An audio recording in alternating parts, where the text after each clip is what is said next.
Ang pag-ibig ay hindi lamang basta emosyon na nararamdaman, kundi isang desisyon na dapat panindigan. Darating ang oras sa buhay mo na iyong mapapagtanto kung sino ang mahalaga, kung sino ang hindi kailanman at sino ang mapagkailanman. Kaya huwag mag-alala sa mga tao sa iyong nakaraan dahil may rason kung bakit hindi sila nakasama sa kasalukuyan. Ating tunghayan ang huling kabanata ng Always Been You. Pero bago tayo magpatuloy, pakilike po ng ating video, ganun din ang subscribe button, pati na rin ang bell icon para lagi kayong updated sa mga parating ko pang uploads.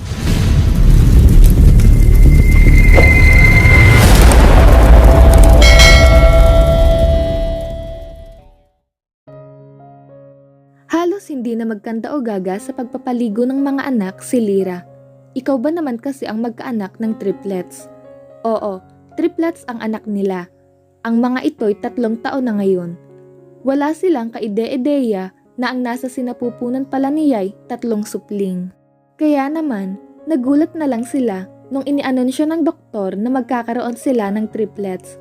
Hindi talaga nila inalam kung anong gender ng triplets nila sapagkat gusto nilang maging surprise ito para sa kanila. At nang dumating na nga ang takdang araw, ay nagsilang siya ng 3 malulusog na lalaki.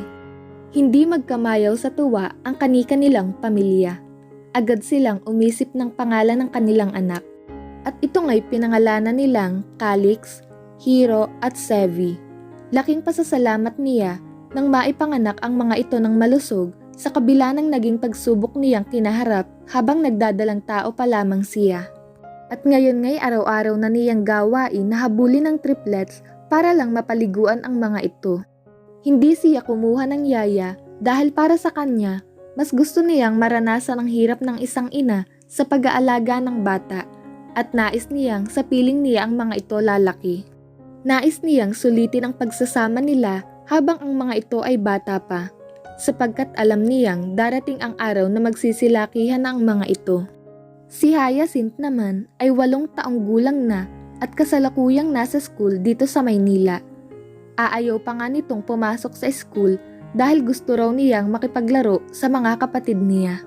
Sa murang edad ni Hyacinth ay napakalawak na ng pangunawa nito at sobrang mahal nito ang kanyang mga kapatid. Halos wala nang mahihiling pa ang mag-asawang Lyra at Mateo sa buhay nila sa dinami-rami ng kanilang napagdaanan dahil sa tatag ng kanilang samahan ay hindi sila nagpatibag sa anumang hamon ng buhay. Isang sikreto nila sa matibay na samahan ay ang magandang komunikasyon nila. Hindi nila pinapalipas ang araw o gabi na sila'y magkagalit. Sa unay hindi akalain ni Lyra na ang dating crush na crush lang niya ay siya na palang magiging asawa niya ngayon. At ngayon nga'y binayayaan sila ng isang maganda at 3 gwapong mga supling. Napapangiti si Lyra sa mga naaalala niya. Matapos paliguan ng triplets, ay agad na nagsitakbuhan ang mga ito sa kama at kanya-kanya na silang nagkuhanan ng damit na gusto nilang isuot. Nais ng mga itong suotin ang regalo ng kanilang ninang Maddie at ninang Tanya. Si Maddie ay palaging nasa iba't ibang bansa kasama ang fiancé nitong si Caleb na kaibigan ni Mateo. Hindi nila inakalang may pagtingin pala rito ang binata at ngayon nga'y matagumpay na nitong nakamit ang matamis na oo ni Maddie sa kabila ng pagsusuplada nito kay Caleb. Kaya naman, spoiled ang mga anak niya rito sapagkat palagi niya itong binibilhan ng kung ano-ano. Si Tanya naman ay nakalabas na sa rehabilitation center at ngayon nagmo-model na sa Paris kasama ang nobyo nito na isang doktor sa rehabilitation center. Sa tagal ng itinigil doon ni Tanya, ay doon pala nito matatagpuan ang lalaking muling magpapatibok ng puso nito. Si Paulo naman ay isa na ngayong CEO ng sarili nitong kumpanya sa Amerika at nakatakda ng ikasal sa nobya nitong si Jasmine, nakakambal ni Ellie. Kung dati-rati ay magulo ang takbo ng buhay nila, ngayon naman, dahil sa tiyaga, ay natagpuan na rin ng mga ito sa wakas ang taong makakasama nila sa hirap at ginhawa ng buhay. 3:00 na ng hapon at malapit nang dumating si Mateo galing trabaho. Dinadaanan muna nito si Hyacinth sa eskwelahan upang kaunin at sabay silang uuwi sa bahay. Si Lyra ay nag-resign na sa trabaho mula nung magdalang tao sa triplets. Mas gusto niyang ipokus sa mga anak ang atensyon niya. Hindi naman sila pinababayaan ni Mateo. Maya-maya pa nga'y may nag-doorbell na. Hudyat na naririto na ang mag-ama. Agad namang nagkagulo ang triplets sa narinig na doorbell sapagkat alam ng mga ito na nakarating na ang daddy at ate nila. Maingat na bumaba ng hagdan ang tatlo, saka patakbong lumapit kina Mateo at Hyacinth. Siya naman ay lumapit sa asawa at anak at ginawaran ang mga ito ng halik at kinuha na ang mga gamit ng mga ito. Nagsimula na siyang maghanda ng hapunan habang busy pa sa paglalaro ang mag-aama. Ganito ang araw-araw na eksena sa bahay nila. Animoy sabik na magkakita ang bawat isa sa kanila. Pasado 6:00 na nang makatapos siya ng pagluluto. Araw-araw ay pinaglalaanan niya ng oras ang pagkain ng kaniyang pamilya. Tinawag na niya ang mga ito at nagsimula ng kumain. Nang makatapos kumain, ay iniligpit na niya ang pinagkainan, saka umakyat sa taas upang maligo na. Si Mateo naman ay nagpapatulog kay Hyacinth at sa triplets.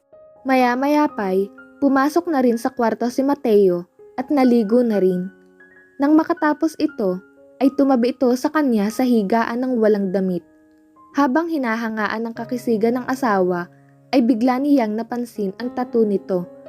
Araw-araw, gusto niyang tanungin ang asawa kung anong ibig sabihin ng tattoo niyang yun, subalit nawawala yun sa isipan ni Lyra. Kaya naman, nagkaroon siya ng pagkakataon ngayon. Mateo, tawag pansin ni Lyra rito. Ano yun? Sabi naman ni Mateo. Matanong ko lang, ano bang ibig sabihin ng tattoo mong ito sa iyong likuran? Tanong ni Lyra. Yan ba? Ang tatong yan ay sumisimbolo sa iyo, sapagkat yan ang paborito mong bulaklak. Nawala man ako ng 10 taon, ngunit ikaw pa rin ang laman ng puso at isipan ko. Kahit kailan ay hindi ka nawala sa aking isipan. At ang tatong ito ang nagpapaalala sa akin sa buhay na gaano man kabigat ang kaharapin ko, ay ikaw ang pag-asa ko sa bawat sitwasyon na yun. Ikaw ang nagbibigay ng lakas ng loob sa akin sa tuwing gusto ko ng sumuko. Kaya naman, nagpapasalamat ako dahil hindi ka sumuko sa akin. Paliwanag ni Mateo. Napangiti na lang si Lyra dahil hindi niya alam ang sasabihin. Basta ang alam lang niya ay siya na ang pinakaswerteng babae sa mundo dahil mayroon siyang huwarang asawa at mga anak. At ang tanging hiling niya ay ang kaligtasan ng bawat isa at gabay sa bawat landas na tatahakin ng mga ito. Tunay ngang lahat ng bagay ay nakatakdang mangyari sa tamang panahon. Sapagkat ang mga bagay na ating ipinagpipilitan ay kailanmay hindi mapapasa atin. Kaya naman, maghintay lang tayo sapagkat may mas magandang pangyayari ang magaganap sa ating buhay. Lagi nating tatandaan na sa buhay, hindi masamang magmahal, wag lang sobra. Ang bawat bagay na sobra ay may kapalit na hindi maganda. Kaya ating tatandaan na sa buhay ay wag ipilit ang hindi dapat. Sa halip ay pag-isipang mabuti ang bawat kilos upang sa bandang huli ay hindi tayo magsisi. At dito na po nagtatapos ang ating istorya. Walang hanggang pasasalamat po ang alay namin sa inyo sa pagsuporta ninyo sa bawat kabanata ng pag-iibigan ni Lyra at Mateo. Naway patuloy nyo pong abangan ang bawat kwentong aking ibabahagi sa inyo. Maraming salamat po. Shoutout nga po pala kina Ella Tocol of Lebanon at Bonifacio Ramos at sa lahat ng walang sawang nagko-comment sa ating kwento. If you want to watch some more videos, kindly visit the channels of the following: Kaalaman TV, Mari TV, Lord TV, Rava TV, Gels TV, and My Views TV.